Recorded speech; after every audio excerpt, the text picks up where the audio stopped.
अगर आपको ये गीत अच्छा लगे तो लाइक कीजिए, शेयर कीजिए, सब्सक्राइब कीजिएगा। शिवाजी के आइले ने मातावा गौरा देई के नाइले, गौरा देई के नाइले, बिनती से बोलेली गौरा देई सुनिए महादेव, हमारा ही बाबा के जग हुए जग देखे जाइबी, हमारा ही बाबा के जगी हुए जग देखे जाइबी, तड़पी के बोलेले महादेव सुनाए गौरा देई, बिना रे बोलावल नैहर जाइबू, आदर नाही होई हन, बिना रे बोलावल नैहर जाइबू, आदर नाही होई हन, शिव के कहल गौरा ना कैली, शिवजी के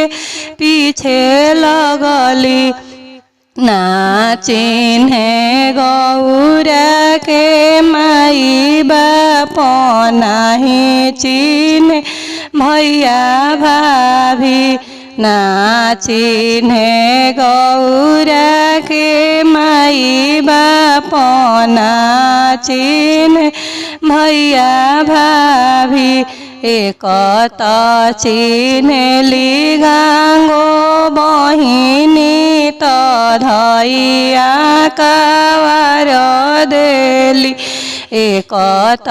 चिन्हली गांगो बहिनी, त धैया कावार देली, खाली हाली ब्राह्मण होम कर बाबा जगिया देखबी, एक पलो ब्राह्मण होम कैले, दुई पलो होम कैले, तीसरे पलौआ ब्राह्मण होम कैले, गौरा कुंडे गिरेली,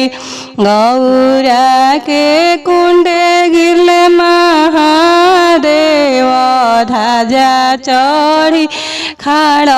भइले, गौरा संगे हम देबो जीवत, बाबा जगिया भाड़बी, रोवेली गौरा के माई, त ध्वजा उतरी महादेव, गौरा के बदल